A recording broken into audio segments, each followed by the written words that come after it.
শ্রী রাধে রাধে, রাধারানী কি জয়। হ্যাঁ, আর আজকে আমরা উপস্থিত হয়েছি মায়াপুর ইস্কন মন্দিরে, এখানের গোশালাতে। নর্মালটা ছিল। আর এখানকার গোশালাতে শুনেছি বিভিন্ন ধরনের বিভিন্ন প্রজাতির গোমাতারা এখানে বিচরণ করে।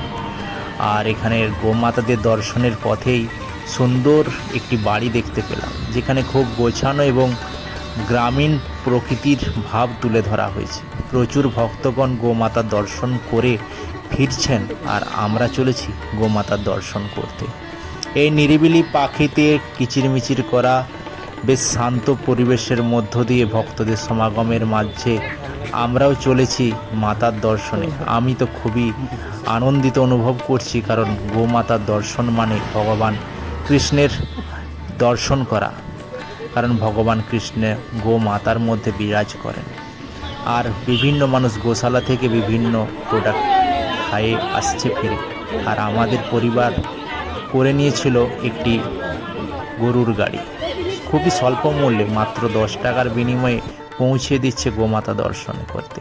মূল ফটকের সামনেই দেখতে পেলাম বিভিন্ন ধর্মগ্রন্থগুলো, আমাদের গীতা ভাগবত এখানে পাওয়া যাচ্ছে।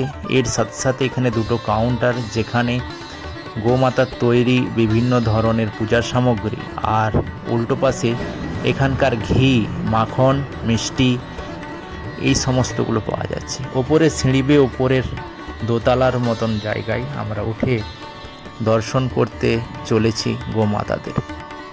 সুন্দর করে এখানে দেখতে পেলাম দান বাক্স এবং একটি বৃহৎ বোর্ড, যেখানে প্রতিদিন গোমাতাদের জন্য কত পরিমাণ খরচা হয় সেটা এখানে নির্ধারিত করা আছে।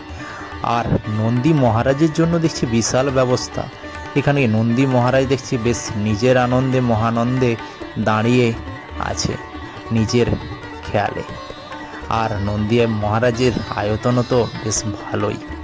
আর গোমাতাদের দেখছি তারপরে প্রচুর শেডে গোমাতাদের সুন্দরভাবে বিচরণ করছে। প্রতিটি গোমাতা ভিতরে ছাড়া আছে এবং বিভিন্ন প্রজাতির এই গোমাতা দর্শন করে আমার তো খুব ভালোই লাগছে। আর এখানে কোনো রকমের নেশা জাতীয় দ্রব্য খাওয়া চলবে না, তার জন্য বারবার চারিদিকে নিষেধাজ্ঞা জারি করা আছে।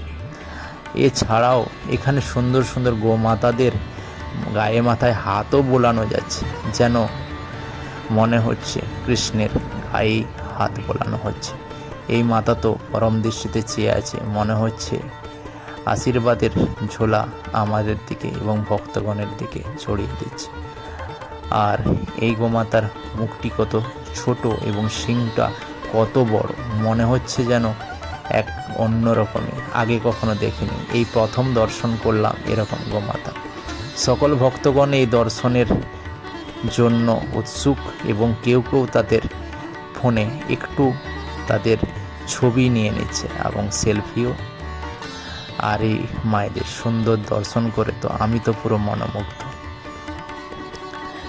এর মাঝে দেখছি একজন বয়স্ক মানুষ এদের সেবার জন্য পুরো লেগে আছে। এরপরে চলে আসলাম একটু মাঠের দিকে, যেখানে গোমাতাদের জন্য চারা তৈরি করা হচ্ছে। বৃহৎ খড়ের পাহাড় স্তূপ করা আছে। আর এই সেটগুলোতেও বিভিন্ন প্রজাতির গোমাতাগুলো আলাদা আলাদাভাবে রাখা আছে। আমরা গোশালা দর্শন প্রায় শেষের মুখে। আমরা এবার বাইরে এসলাম এবং দেখলাম এখানে বিভিন্ন ধরনের প্রোডাক্ট পাওয়া যাচ্ছে, যেগুলো আমরা কিছু খেলাম। এর সাথেই সমাপ্ত করলাম। সকলে জুড়তে থাকুন, যুক্ত হন। শ্রী রাধে রাধে।